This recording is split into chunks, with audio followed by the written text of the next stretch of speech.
అందరికీ వందనములు. ప్రేమైన దేవుని బిడ్డలారా, ఉదయకాల సమయంలో పడకల మించలాడుతూనే ప్రభు యొక్క కృపావార్తను విందారండి. మరి మనం చూస్తున్నట్లయితే ప్రియులారా, ఈరోజు ఏప్రిల్ నెల 1వ తారీఖు మరి 2025వ సంవత్సరం మంగళవారం.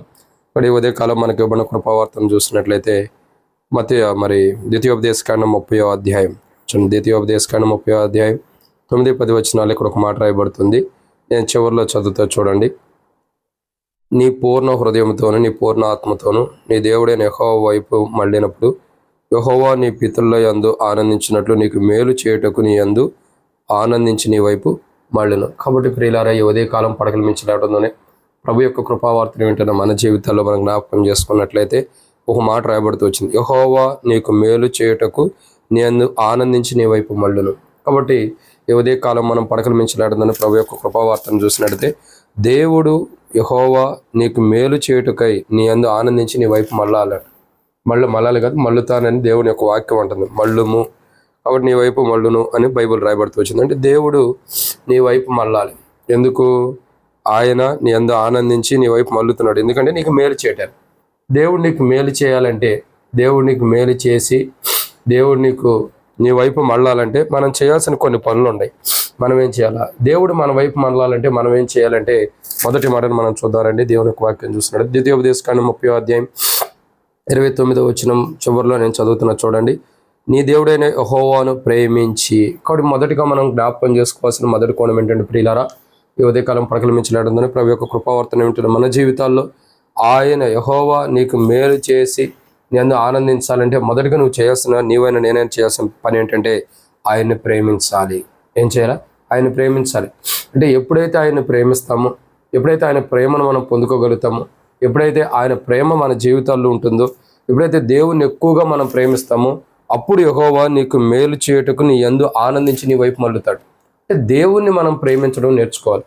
ఎంతైతే దేవుని ప్రేమిస్తామో, ఎంతగా అయితే దేవుని ప్రేమించడానికి మనం ఇష్టపడతామో, ఎంత ప్రేమనైతే దేవుణ్ణి ఎంతగా అయితే ప్రేమించడానికి ఇష్టపడి ఎంత ప్రేమనైతే మన దగ్గర నుంచి దేవునికి మనం ఇస్తామో అంతగా దేవుడు మన వైపు మళ్ళీ మనకి మేలు చేసి మన యందు ఆనందించేవాడుకుంటున్నాడు. అంటే దేవుడు మనకు మేలు చేయాలంటే, మన వైపు మళ్ళీ దేవుడు మనకు మేలు చేయాలంటే మనం దేవుని ప్రేమించాలి. ఇది మొదటి మాట. రెండో విషయాన్ని చూద్దామండి. ద్వితీయోపదేశకాండం 30వ అధ్యాయం 29వ వచనంలోనే నీ దేవుడైన యెహోవాను ప్రేమించి ఆయన వాక్యమును విని. కానీ రెండోదిగా మనం చేయాల్సిన పని ఏంటంటే ఆయన వాక్యాన్ని వినాలి. ఎంతైతే దేవుని వాక్యాన్ని వింటామో, ఎంతకైతే దేవుని వాక్యాన్ని వింటూ వస్తామో, కాబట్టి దేవుని వాక్యాన్ని విన్నప్పుడు ఆయన నీకు మేలు చేసి నీ యందు ఆనందించడం కొరకు నీ వైపు మళ్ళుతాడు. అంటే నీకు మేలు చేయటం కొరకు నీ యందు ఆనందించి నీ వైపు మళ్ళుతాడు. ఎప్పుడంటే నువ్వు ఆయన ప్రేమించినప్పుడు, రెండోదిగా ఆయన వాక్యాన్ని నువ్వు విన్నప్పుడు.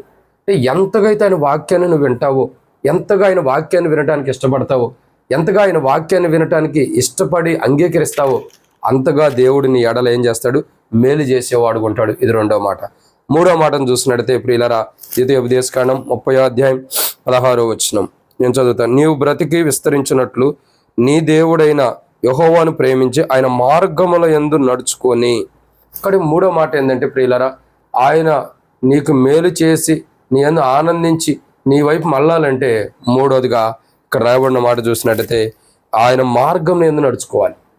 అంటే మన జీవితాలు ఎలా ఉండాలి? దేవుని మార్గం యందు నడుచుకోవాలి. ఎప్పుడైతే దేవుని మార్గంలో మనం నడుచుకుంటామో, దేవుని మార్గంలో యందు నడుచుకోవడానికి ఇష్టపడతామో అప్పుడు దేవుడు ఏం చేస్తాడండి? మన యందు ఆనందించేవాడుకుంటాడు, మనకు మేలు చేసేవాడుకుంటాడు. కానీ ఉదయకాలం పడకల మించి లేవడంతోనే ప్రభు యొక్క కృపావార్తను వింటున్న మన జీవితాల్లో మనం గమనించాల్సినటువంటి మూడో కోణం ఏంటంటే ప్రియులారా, ఇక్కడ మూడో మాటను మనం చూస్తున్నాం. ఆయన మార్గంలో యందు మనం నడుచుకోవాలి.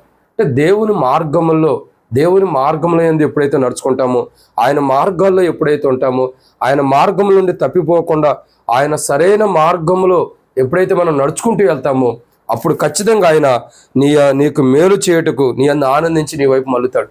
ఆయన నీకు మేలు చేయుటకు నీ యందు ఆనందించి మళ్ళాలంటే ఒకటి ఆయన ప్రేమించాలి, రెండు ఆయన వాక్యాన్ని శ్రద్ధగా వినాలి, మూడు ఆయన మార్గంలో యందు నడుచుకోవాలి. నాలుగో మాటను చూసినట్లయితే ద్వితీయోపదేశకాండం 30వ అధ్యాయం 20వ వచనంలో రాయబడుతున్న మాట చూసినట్లయితే చూడండి, చివరిలో నీ దేవుడైన యెహోవాను ప్రేమించి ఆయన వాక్యమును విని ఆయన్ని హత్తుకొనినట్లు.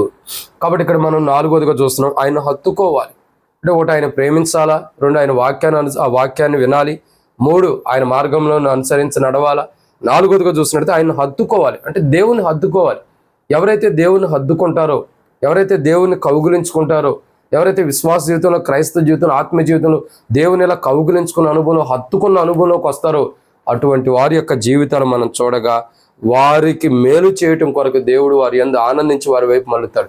కాబట్టి ఈ ఉదయకాలం పడకల మించి లేడుతూనే ప్రభు యొక్క కృపావార్తను వింటున్న మన జీవితాల్లో దేవుడు మనకి మేలు చేయాలంటే, మన యందు ఆనందించి మనకు మేలు చేయాలంటే మనం దేవుని హద్దుకుని ఉండాలి. దేవుని హద్దుకున్నామా? లోకాన్ని హద్దుకుని ఉంటున్నామా? లోకాన్ని ప్రేమిస్తున్నామా? లోకపు మాటలు వింటున్నామా? లోకానుసారంగా నడుస్తున్నామా? లోకాన్ని హద్దుకుని ఉన్నామా? లేక దేవుని ప్రేమించి దేవుని వాక్యాన్ని విని దేవుని మార్గం నడుచుకుంటూ దేవుని హద్దుకుని ఉండామా అన్నది మనం పరీక్షించుకోవాలి. ఇది 4. 5వ విషయాన్ని చూద్దామండి. ద్వితీయోపదేశకాండం 30వ అధ్యాయం 20వ వచనం చివర్లో, నీ దేవుడైన యెహోవాను ప్రేమించి ఆయన వాక్యమును విని ఆయనను హత్తుకున్నట్లు జీవమును కోరుకొనుడి. ఇక్కడ 5వ కోణం ఏంటంటే జీవాన్ని మనం కోరుకోవాలి. ఏం కోరుకోవాలండి? జీవం. ఆయన జీవాన్ని ఎప్పుడైతే మనం కోరుకుంటామో, ఆయనలో ఉన్న జీవాన్ని ఎప్పుడైతే మనం కోరుకుంటామో అప్పుడు ఖచ్చితంగా మన జీవితాల్లో ఆయన మనకు మేలు చేయటం కొరకు మన యందు ఆనందించి మన వైపు మళ్ళీ దేవుడుగా ఉంటాడు. కానీ ఉదయ కాలం పడకల మించి లేడుందని ప్రభు యొక్క కృపావర్తన వెంటనే మన జీవితాల్లో ఆయన జీవాన్ని మనం కోరుకోవాలి. ఆయన జీవం, ప్రభా నీ జీవం నాలో ఉండాలి, నీ జీవం నాకు అవసరం, నీ జీవం లేదని నేను ఏం చేయలేను అని ఎప్పుడైతే దేవుని యొక్క జీవాన్ని మనం కోరుకుంటామో అప్పుడు మన జీవితాలు ఆశీర్వాదాలు ఉంటాయి. అందుకే అంటాడు కదా ద్వితీయోపదేశకాండం 30వ అధ్యాయం 19వ వచనం, నేడు జీవమును మరణమును ఆశీర్వాదమును శాపమును నీ ఎదుటి ఉంచి ఉన్నాను. కాబట్టి నువ్వు ఏం కోరుకోవాలంటే జీవాన్ని కోరుకోవాలి.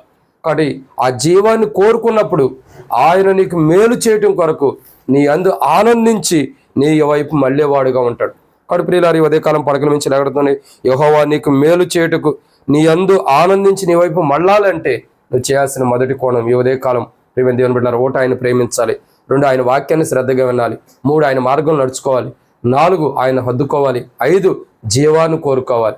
అయితే చాలామంది క్రైస్తవులైనా, చాలామంది దేవుని బిడ్డలు కానివారైనా ఎలా ఉండారంటే లోకాన్ని ప్రేమిస్తున్నారు.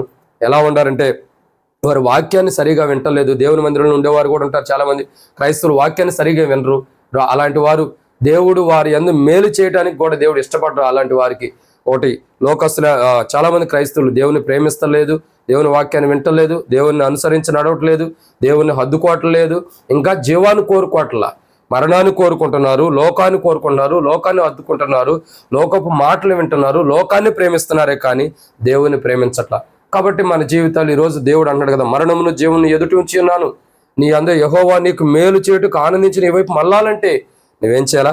జీవాన్ని కోరుకోవాలి. 5వదిగా ఆ జీవాన్ని కోరుకున్నప్పుడు లోకాన్ని ప్రేమించుకోకుండా దేవుని ప్రేమించి, లోకపు మాటలు అనుకోకుండా దేవుని వాక్యపు మాటలేని, లోకాన్ని అనుసరించుకోకుండా దేవుణ్ణి అనుసరించి, లోకాన్ని హత్తుకోకుండా దేవుణ్ణి హద్దుకుని, మరణాన్ని కోరుకోకుండా జీవాన్ని కోరుకున్నప్పుడు దేవుడు ఖచ్చితంగా నీకు మేలు చేయటానికి నీ అందు ఆనందించి నీ వైపు మళ్ళుతాడు. అట్లు నీ వైపు మళ్ళీ నీకు మేలు చేయడం కొరకే దేవుడు సాయం చేయను కాక ప్రార్థన.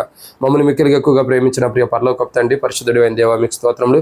వ్యక్తపడినటువంటి వాక్యంకు నీరుకట్టి ఫలింపజేసి మీ సాక్షి నిలబెట్టి అక్కడ తీర్చమని, మా జీవితంలో ప్రభావ మీ ఆశీర్వాదాలు పొందుకునే వారుగా ఈ ఉదయకాలం పడకమించినవుతుందని ప్రభు యొక్క కృపావార్తను వింటున్న మా జీవితాల్లో మీ మేళ్ళు మీ ఆశీర్వాదాలతో నింపమని దేవా, మిమ్మల్ని ప్రేమించే వారికి మీ వాక్యాన్ని విని దేవా మీ యొక్క మార్గంలో మిమ్మల్ని అనుసరిస్తూ ప్రభు మిమ్మల్ని హద్దుకొని మీ జీవాన్ని కోరుకునే వారిగా సిద్ధపరచమని ప్రభు యేసుక్రీస్తు నామం పేరిట విశ్వాసంతో స్తుతించి ప్రార్థించి అడిగి పెట్టుకుంటున్నాం తండ్రి. ఆమేన్. అందరికీ ప్రభు యేసుక్రీస్తు నామం పేరిట శుభాభివందనములు. Praise the lord.